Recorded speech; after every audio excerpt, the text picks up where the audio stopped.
साधनं भूतगणाधिसेवितं पतितं सोपलजाभक्षणम् उमासुतं शोकविनाशकारकं नमामि खड्गपदपादपञ्चकं भूर्भुवस्वः विद्युद्विसहिताय श्रीमन्महागणाधिपतये नमः ध्यानार्थयामः नाथयासनाभ्रे अक्षतानि समर्पयामि चाक्षतपाणिजला संजू ये यार बिछा दे हाँ स्नानं समर्पया करो मालिश शुद्ध आचमनीयं जलं समर्पयामि कपड़े से बसो जीवो थोड़ा ध्यान उठाना ना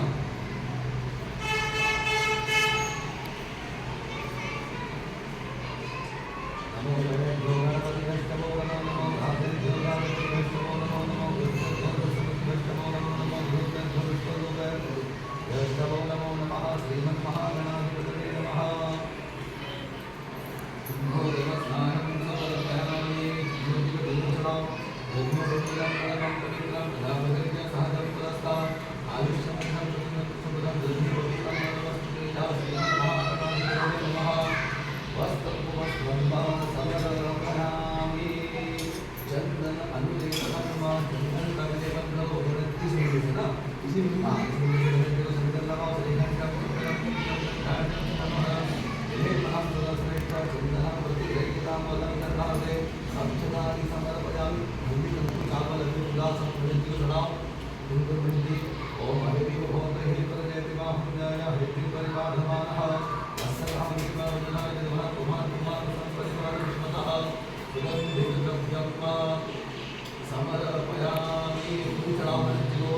श्रीमन्महागणाधिपतये नमः पुष्पं समर्पयामि शुभांशुदानन्दे अक्षराणि समर्पयामि धूपम् आघ्रापयामि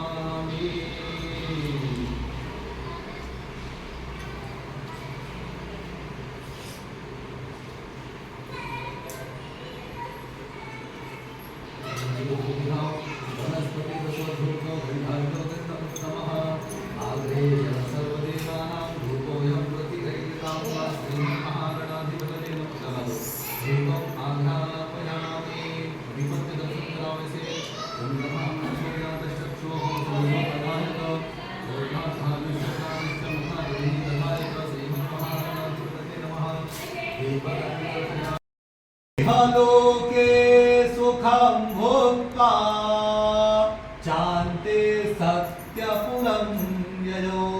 इस नृत्य करने से लक्कड़हारे की सारी गरीबी मिट गई और वह भी धन धान्य से युक्त होकर मरने के बाद इस लोक का सुख भोग कर भगवान सत्यनारायण के लोक को प्राप्त हुआ। स्कंद पुराणे रेवाखंडे श्री सत्यनारायण व्रत कथा का दूसरा अध्याय हुआ। बोलिए श्री सत्यनारायण भगवान की जय। गोपाल कृष्ण भगवान की जय। ओम मुकुटबंदी वाले की जय। श्रीमन्नारायण नारायण नारायण श्रीमन्नारायण नारायण नारायण हनुमन्नारायण नारायण नारायण हनुमन्नारायण नारायण नारायण ओ श्रीमन्नारायण नारायण नारायण श्रीमन्नारायण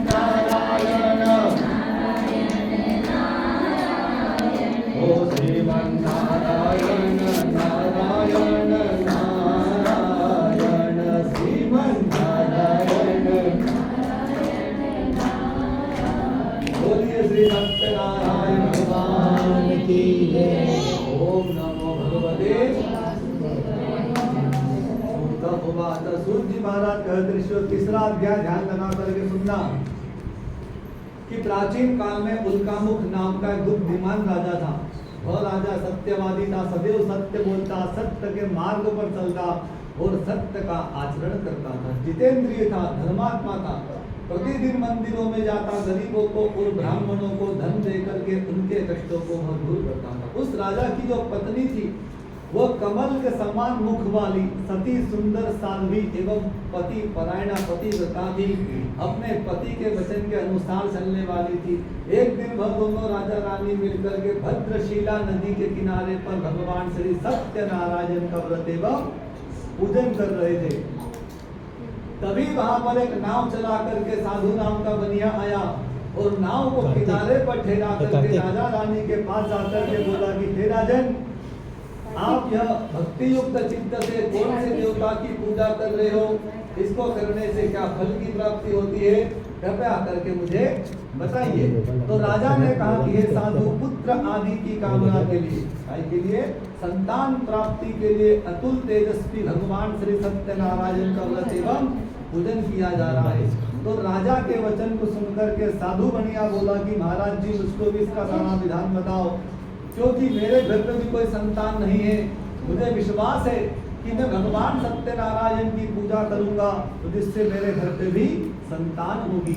तो राजा से सारा विधान जान करके वह आनंद के साथ अपने घर को आया, अपनी पत्नी से सुंदर संतान देने वाले व्रत का समाचार सुनाया और अपनी पत्नी को क्या बोला कि हे प्रिय,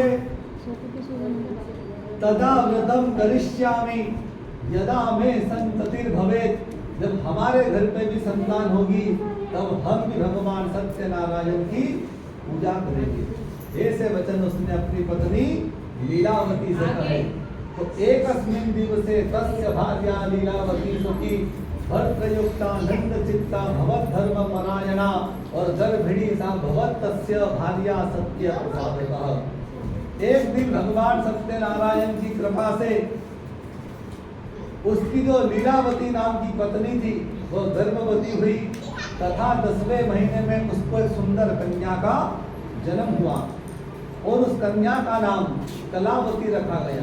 तो लीलावती ने मीठे शब्दों में अपने पतिदेव से पूछा कि स्वामी जी, आपने संकल्प लिया था कि जब घर में संतान होगी तब भगवान सत्यनारायण की पूजा करेंगे, अब तुम पूजन क्यों नहीं करो। तो साधु बनिया बोला कि हे प्रिय, इसकी कई जल्दी है, कन्या छोटी है कि जरा बड़ी हुई जाए, एका विवाह के समय भगवान सत्यनारायण की पूजा करेंगे। इस प्रकार अपनी पत्नी को समझा बुझा करके वह नगर में व्यापार करने के लिए कन्या विवाह की जो हो चुकी थी, अपनी कन्या को शादी लायक जान करके आपस में मंत्रणा करके दूत को बुला करके भेजा कि जाओ मेरी लड़की के लिए कोई अच्छा सा लड़का ढूंढ करके लाओ।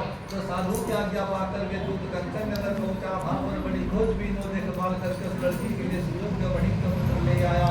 उस लड़के को सुयोग्य जान करके साधु बनिए ने बड़ी धूमधाम के साथ अपनी कन्या का विवाह उसके साथ कर दिया।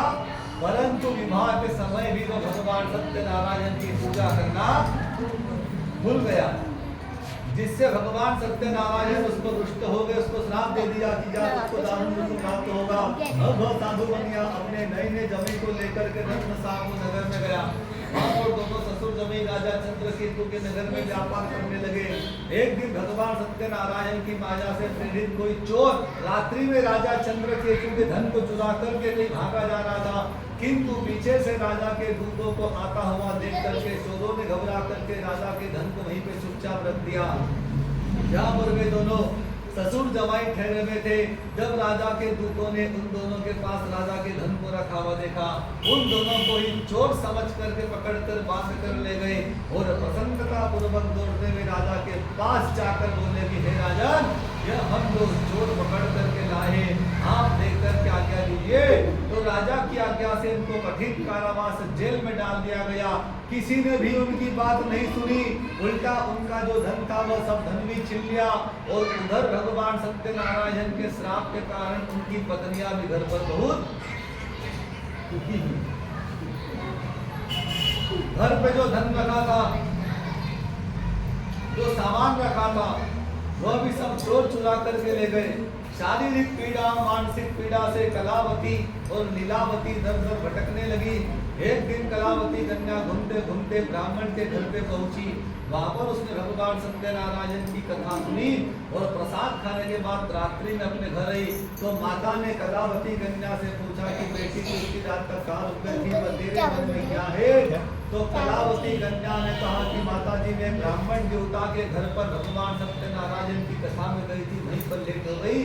तो कन्या के वचन को सुनकर के लीलावती को याद आया कि बेटी, तेरे पिता ने भी भगवान सत्यनारायण के पूजन का संकल्प किया था कि तेरा जन्म होगा तब पूजन करेंगे, तेरा ब्याह होगा तब पूजन करेंगे, लेकिन आज तक पूजन नहीं किया, इसलिए हमको दुख प्राप्त हो रहा है। तो कन्या के वचन को को सुनकर के लीलावती ने भगवान सत्यनारायण के पूजन की तैयारी करी और विधि विधान के साथ भगवान सत्यनारायण का पूजन किया। भगवान से वरदान मांगा कि हे प्रभु, मेरे पति और मेरे दामाद जहाँ कहीं भी हो जल्दी घर आ जावे। साथ में प्रार्थना करी कि हम सबका अपराध क्षमा करो, जिससे भगवान सत्यनारायण प्रसन्न हो गए। और उधर रात्रि में राजा चंद्रकेतु को सपने में दर्शन देकर भगवान ने कहा, हे राजन, तुमने जो दोनों ससुर जमाई को बंदी बना करके रखा है, प्रातः काल होते ही उनको छोड़ देना, नहीं तो मैं तेरा धन राज्य पुत्र सब कुछ नष्ट कर दूंगा। स्वप्न में ऐसे वचन कह करके भगवान अंतर ध्यान हो गए। प्रातः काल राजा चंद्रकेतु ने सभा के मध्य अपना स्वप्न सुनाया। फिर दोनों बड़े पुत्रों को कैद से मुक्त करके सभा में बुलाया। दोनों ने आते हाथ जोड़ करके राजा को नमस्कार किया। राजा मीठे वचनों से बोला कि हे महानुभावों, भावी बस तुमको ऐसा कठिन दुख प्राप्त हुआ था, अब तुमको कोई भय नहीं। ऐसा कह करके उनको नए नए वस्त्राभूषण पहनाए, मीठे मीठे पकवान खिलाए तथा जितना धन छीन लिया था उससे दुगना धन देकर के उनको आदर के साथ खिला दिया और कहा कि अब तुम दोनों ससुर जमाई अपनी नगरी की ओर जा सकते हो। और वह दोनों राजा को नमस्कार करते हुए अपने घर की ओर चलने लगे। स्कंद पुराणे रेवा खंडे श्री सत्यनारायण कथा का तीसरा अध्याय हुआ। बोलिए श्री सत्यनारायण भगवान की जय। गोपाल कृष्ण भगवान की जय। और गुणवंती वाले की जय। जय भगवते वासुदेवाय। सूत उवाच। सूत जी महाराज कहते हैं, चौथा अध्याय ध्यान लगा करके सुनना। इसमें झूठ बोलने का परिणाम और भगवान के प्रसाद के अवहेलना का लिखा है। सभी ध्यान लगा करके सुने। उन दोनों ससुर जमाई ने यात्रांतु कृतवान साधु मंगलाजन पूर्विका ब्राह्मणे धनम दत्वा तथा तू नगरम जो मंगलाचार करके अपनी यात्रा आरंभ करी और अपनी नगरी की ओर जाने लगे। थोड़ी दूर पहुंचे थे कि भगवान सत्यनारायण के मन में उनकी परीक्षा के विषय में जिज्ञासा हुई। एक दंडी स्वामी का रूप धारण भगवान ने किया। उसके पास जाकर के पूछा, साधु तुम्हारी नाव में क्या भरा हुआ है? लेकिन अभिमान के मन में चूर व हंसता हुआ बोला, हे दंडी स्वामी तुम क्यों पूछते हो? क्या कुछ धन लेने की इच्छा है क्या? लता पत्राधिकम ते वर्तते नरणो मम। मेरी नाव में तो बेल और पत्ते भरे हुए हैं। साफ साफ भगवान से झूठ बोल दिया, सफेद सफेद वाला, कि मेरे नाव में बेल और पत्ते भरे हुए। तो निष्ठुरं च वचा सुतवा, उसके कठोर वचन सुनकर भगवान ने कहा कि जाओ तुम्हारा वचन सत्य हो जाए। सत्यम भवतु ते वचः। ऐसा कहकर के भगवान कुछ दूर जाकर के समुद्र के किनारे बैठ गए। अब नित्य क्रिया करने के पश्चात साधु बनिए ने जब नाव पर आकर के देखा तो उसकी नाव में सचमुच में बेल पत्ते भरे हुए थे। तो बेल पत्ते इत्यादि देख करके वह जमीन पर मूर्छित होकर के गिर पड़ा और फिर जब मूर्छा खुली तो शोक करने लगा। उसका जमाई बोला, ससुर जी अब शोक करने से कोई फायदा नहीं। क्यों? अब तो भगवान की शरण में चलो, तभी हमारी मनोकामना पूर्ण होगी। क्योंकि भगवान ने स्वयं कहा है क्या सुंदरकांड में कि गए शरण प्रभु राखी है तब अपराध विसारी। अगर कोई व्यक्ति कितना बड़ा भी अपराधी क्यों न हो, कितना बड़ा भी पाप क्यों न किया हो, अगर निर्मल मन से भगवान की शरण में जाता है सच्चे हृदय से, भगवान उसके सारे अपराध क्षमा कर देते हैं। तो दामाद के वचन को सुनकर के वह दंडी स्वामी के पास पहुंचा।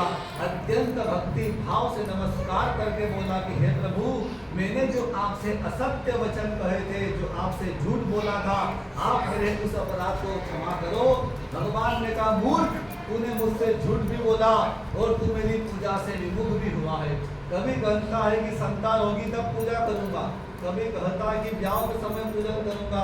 तेरे घर पे संतान भी हुई, तेरी लड़की का ब्याह भी हुआ, लेकिन तूने आज तक कभी भगवान सत्यनारायण का पूजन नहीं किया, इसलिए तुझको दुख प्राप्त हुआ है। साधु बनिया बोला, भगवान आपकी माया को कौन जान सकता है? ब्रह्मा आदि भी नहीं जान पाए, तो मैं अज्ञानी कैसे जान सकता हूँ? आप मुझ पर प्रसन्न होइए, मैं अपनी शक्ति के अनुसार आपका पूजन करूंगा। तो उसके दीन वचनों को सुनकर के दीनों के प्रतिपालक भगवान विष्णु सत्यनारायण प्रसन्न हो गए। उसकी नाव को धन से परिपूर्ण करके भगवान वहां से अंतर ध्यान हो गए। अब वह साधु बनिया अपने साथियों को लेकर के, नाव को लेकर के, जमई को लेकर के अपने नगर की ओर चलने लगा। नाव चलते चलते नगर के निकट पहुंची। धन के रक्षक दूत को घर भेजा। दूत ने साधु के घर जाकर के उसकी पत्नी को नमस्कार करके कहा कि सेठ जी बहुत सारे धन धान्य के साथ नगरी के पास में पधार चुके हैं। तो उस समय लीलावती और कलावती दोनों माँ बेटी मिलकर के भगवान सत्यनारायण का पूजन कर रही थी। लेकिन दूत के मुख से अपने पति के आगमन का समाचार सुन करके लीलावती ने कलावती कन्या को बोला, बेटी मैं तेरे पिताजी का स्वागत करने के लिए जाती हूँ, तो आगे का काम पूरा जल्दी करके आ जाना। तो माता के ऐसे वचनों को सुनकर के कलावती कन्या ने भगवान सत्यनारायण का पूजन तो किया, भगवान की कथा भी सुनी, लेकिन भगवान सत्यनारायण का प्रसाद छोड़ करके अपने पति के दर्शन करने को चली गई।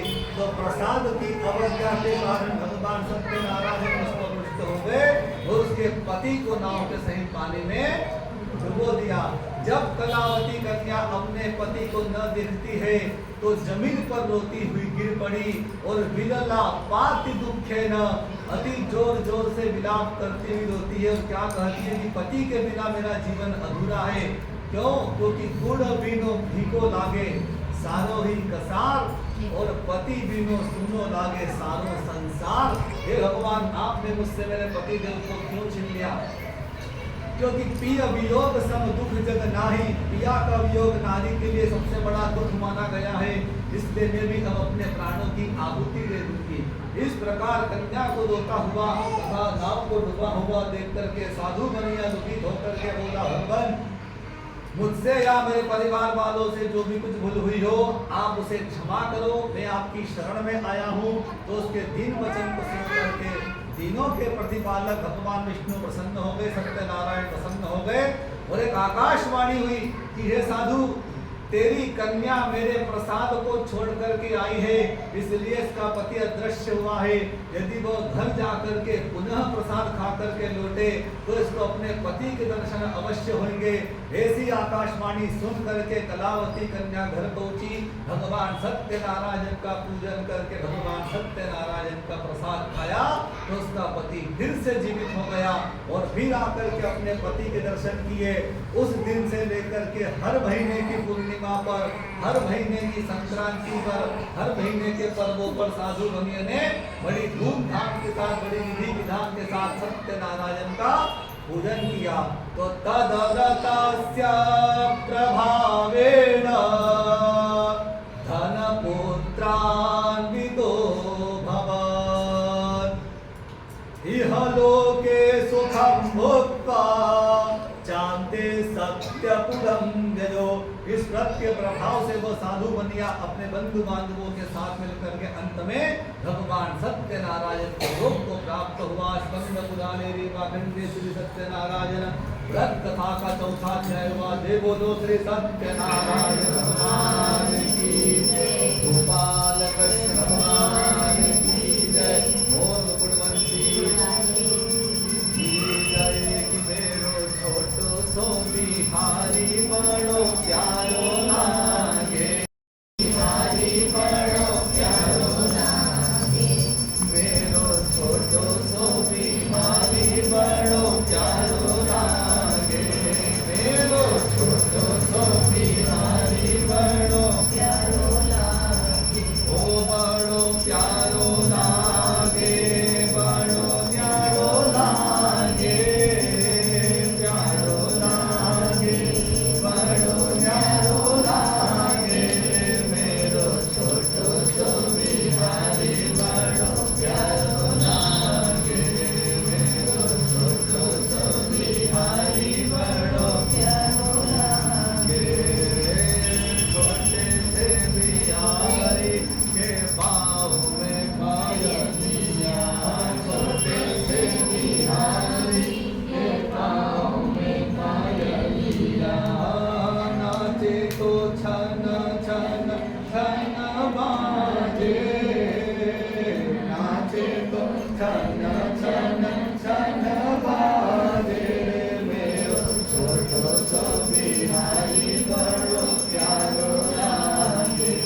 काल में तुंगध्वज नाम का एक राजा था।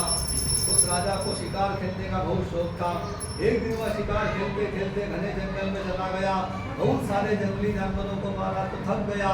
थकान के मारे बढ़ के पेड़ के नीचे आकर के बैठा। वहां पर क्या देखता है, कुछ बाल बाल गाय चराने वाले विधि विधान के साथ भगवान सत्यनारायण की पूजा कर रहे थे। लेकिन देख करके भी अभिमान के वश न तो उसने न भगवान की कथा सुनी और न भगवान का प्रसाद खाया, जिससे भगवान सत्यनारायण उस पर रुष्ट हो गए। और तस्य पुत्रम शतम नष्टम धन धान्यादिकम त्यजत, भगवान ने उसके सारे 100 लड़के सब नष्ट कर दिए। उसका जो राजपाट था वह सब कुछ नष्ट कर दिया। तब वह जान गया कि यह सब भगवान सत्यनारायण के प्रसाद की अवहेलना से हुआ है। इसलिए अतस्तत्रैव गच्छामि यत्र देवस्य पूजनम, मुझे पुनः वहीं पर चलना चाहिए जहाँ पर भगवान सत्यनारायण का पूजन हो रहा है। तब वह पुनः विश्वास करके ग्वाल वालों के पास में आया और विधि विधान के साथ भगवान सत्यनारायण का पूजन करके भगवान सत्यनारायण का प्रसाद खाया। तो वो पहले जैसा राजा था फिर वैसा राजा बन गया। फिर दीर्घ काल तक सुख भोग कर मरने पर स्वर्ग लोक को चला गया। सूत जी महाराज कहते ऋषियों, आगे जो पृथ्वी पर भगवान सत्यनारायण की पूजा करेगा, पुण्य को देने वाली इस कथा को ध्यान लगा करके श्रवण करेगा, भगवान सत्यनारायण की कृपा से उसे धन धान्य पुत्र आदि की प्राप्ति होगी। जो बंदी है बंदी बंधन से मुक्त हो जाता है। संतानहीनों को संतान की प्राप्त होती है। धनहीनों को धन की प्राप्ति होती है। अंत में वह वैकुंठ धाम को जाता है। सभी सिद्धों का भोग प्राप्त करके अंत में वह सत्यपुर वैकुंठ लोक को जाता है। सूत जी महाराज कहते ऋषियों, विशेषतः कलियुगे सत्य पूजा फलप्रदा, कलयुग में तो भगवान सत्यनारायण की पूजा है विशेष फल को प्रदान करने वाली है। कोई भगवान विष्णु को काल कहेगा, कोई नारायण कहेगा, कोई ईश कहेगा, कोई सत्यनारायण कहेगा। अनेक नाना रूप धरो भूतवा, भगवान अनेक रूप धारण करेंगे, लेकिन भगवान का जो सत्यनारायण का स्वरूप होगा वह सबकी मनोकामना को पूर्ण करने वाला होगा। सत्यनारायण की कथा में शिक्षा देती है। इस कथा का नाम है सत्यनारायण, यानी सत्य ही नारायण है और नारायण ही सत्य है। इसलिए सदैव सत्य बोलो, सत्य के मार्ग पर चलो और सत्य का आचरण मनुष्य को करना चाहिए। क्योंकि साच बराबर ताप नहीं और झूठ बराबर पाप, और जाके हृदय में साच है वहाँ के विराजे आप। जो व्यक्ति सदैव सत्य बोलता है वहाँ पर परमात्मा का वास रहता है। और जो बात बात में झूठ का सहारा लेता है वहाँ से लक्ष्मी भी रूठ करके चली जाती है। इसलिए जब भी बोलो सत्य बोलो, नहीं तो मत बोलो। ये भगवान सत्यनारायण की कथा का संदेश है। सूत जी महाराज कहते ऋषियों, अब जिन्होंने भगवान सत्यनारायण का पूजन किया था उनका अगला जन्म सुनो। शतानंद नाम का गरीब ब्राह्मण सुदामा बने, भगवान श्री कृष्ण की सेवा करके मोक्ष को प्राप्त किया। लक्कड़हारा भिल्लक होकर राजा बना, भगवान श्री राम की सेवा करके मोक्ष पद को प्राप्त किया। उल्कामुख नाम का राजा दशरथ जी बने, श्री रंगनाथ की सेवा करके मोक्ष पद को प्राप्त किया। साधु नाम का बनिया मूलध्वज बना, अपने पुत्र को आरे से चिरकर आदि देव भगवान विष्णु को अर्पित करके मोक्ष को प्राप्त किया। तुंगध्वज नाम का राजा स्वयं भूमन हुए, भगवत संबंधी कार्यों को करके मोक्ष को प्राप्त किया। और जो जंगल में पूजन करने वाले बाल बाल थे वो भगवान सत्यनारायण के पूजन के प्रभाव से अगले जन्म में भगवान श्री कृष्ण चंद्र जी के बाल सखा बने। वो भगवान के साथ मिलकर के खूब मटकियां फोड़ी, गोकुल में खूब माखन चुराया, खूब गायों की सेवा करी, तो भगवान ने उनको अंत में दो धाम की प्राप्ति करा दी। सूत जी महाराज कहते ऋषियों, इस प्रकार मैंने आप लोगों से भगवान सत्यनारायण के व्रत के महात्मा को कहा, जिसे श्रवण करके मनुष्य के सारे पाप नष्ट हो जाते हैं। स्कंद पुराणे रेवाखंडे श्री सत्यनारायण व्रत कथायां पंचम अध्याय।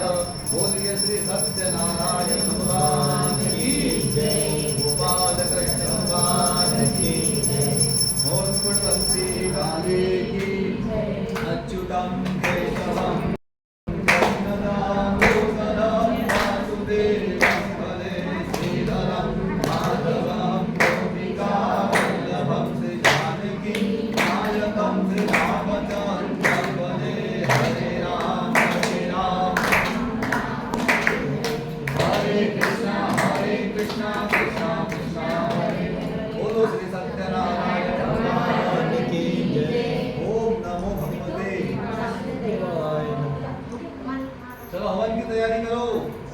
लकड़ी लाओ।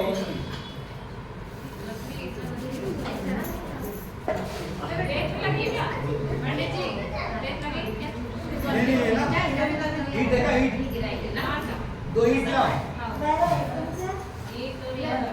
जितनी आएगा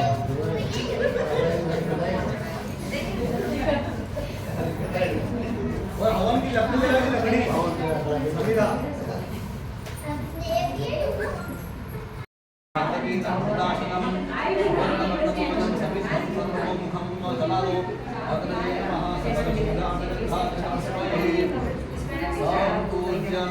नमस्कारं करोमि। 5 हाथ करो। चलो चले दो। ओम प्राणाय स्वाहा। बोलो स्वाहा। ओम अपानाय स्वाहा। ओम ज्ञानाय स्वाहा। ओम उदानाय स्वाहा। ओम समानाय स्वाहा। जल घुमाओ। अग्नये नमः। इसके आसपास घुमा के इसमें छोड़ पानी ना।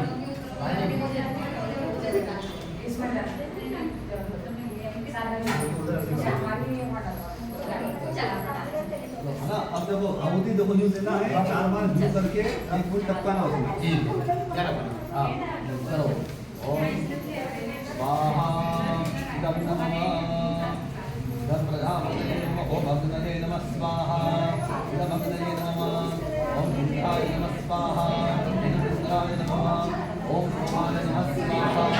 इदं सोमाय नमः। जल करो। ओम याजाय माट्योता ताभ्योता सिद्धि मयापरि चक्तन्न मम छोड़ दो नाम। फिर 2 आहुति इसमें लेना है और उसमें नहीं छोड़ना है।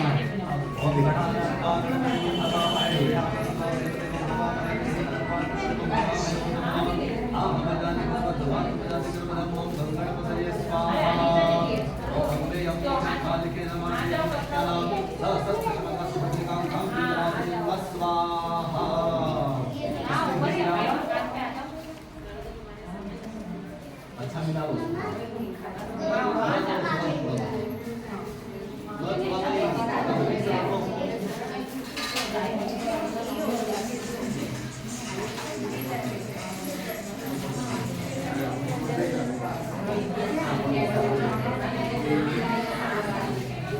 फाड़ के दो।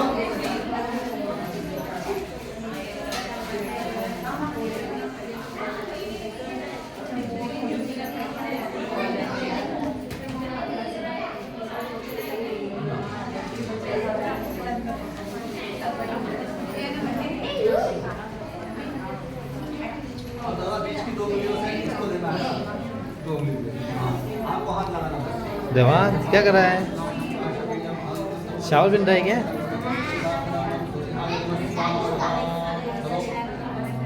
ओम सूर्याय नमः स्वाहा। ओम सूर्याय नमः स्वाहा। ओम सूर्याय नमः स्वाहा।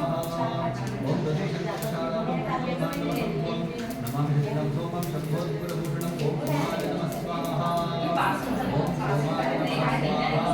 ओम सोमाय नमः स्वाहा। ओम सोमाय नमः स्वाहा।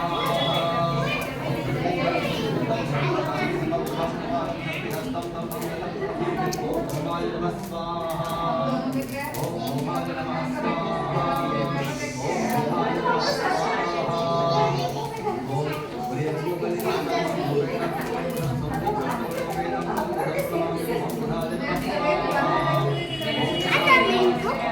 पंडित जी के ऊपर हाँ वीडियो बना रहे हैं।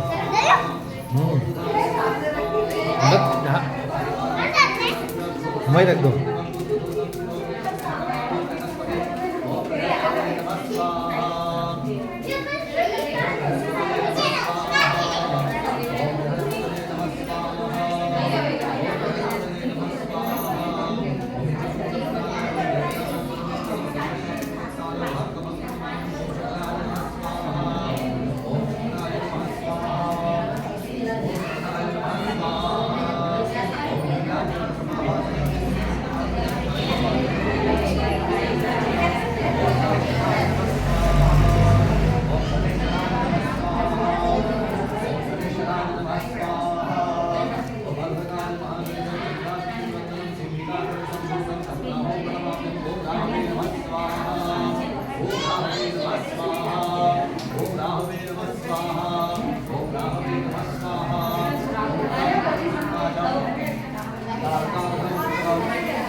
ओम केतवे नमः स्वाहा ओम केतवे नमः स्वाहा ओम केतवे नमः स्वाहा ओम नमो भगवते वासुदेवाय स्वाहा ओ स्वाहा ओम नमो भगवते वासुदेवाय स्वाहा ओम नमो भगवते वासुदेवाय स्वाहा ओम नमो भगवते वासुदेवाय स्वाहा ओम नमो भगवते वासुदेवाय स्वाहा ओम नमो भगवते वासुदेवाय स्वाहा ओम विष्णुवे नमः स्वाहा ओम विष्णुवे नमः स्वाहा ओम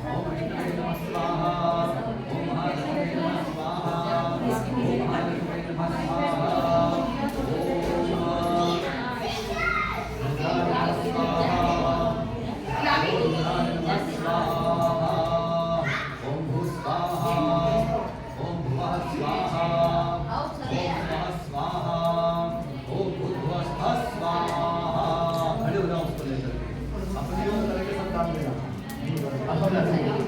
नावी नावी को भेजे ना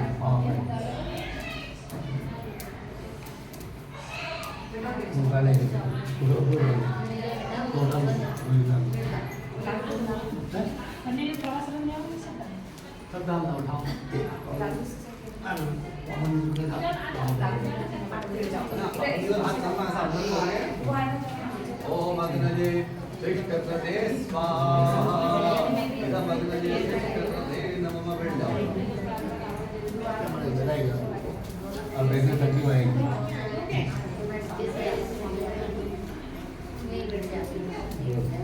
देखने तकलीफ आएगी और तो तेरा रुके जैसा अब बैठ जाओ छोटे छोटे बच्चे भी तो दिखना जी कथा सुन रहे हैं हाँ बैठ जाओ एक फूल कटना ना होगा उसमें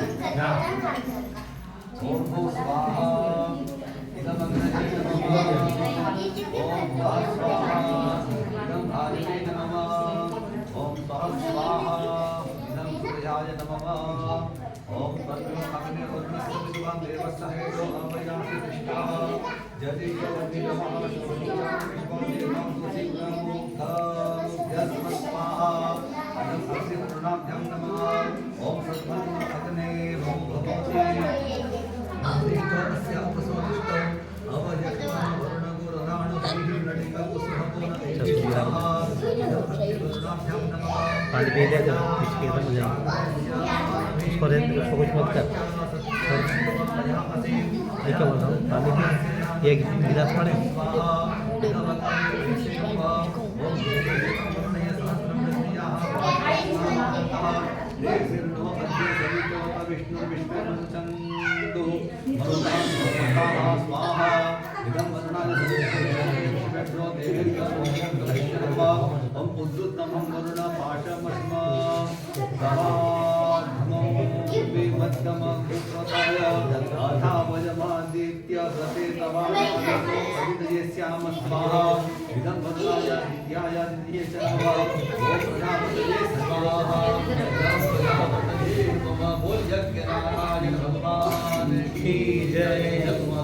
गोपाल कृष्ण भगवान की जय बोल मुकुट बंसी वाले की जय।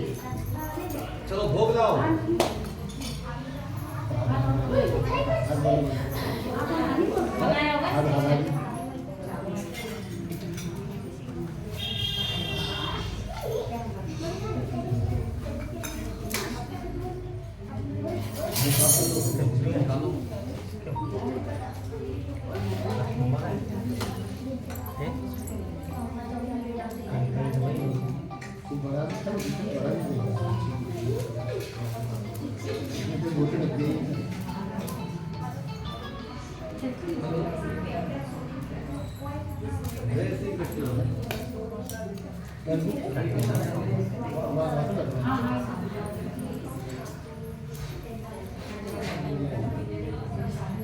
कब करना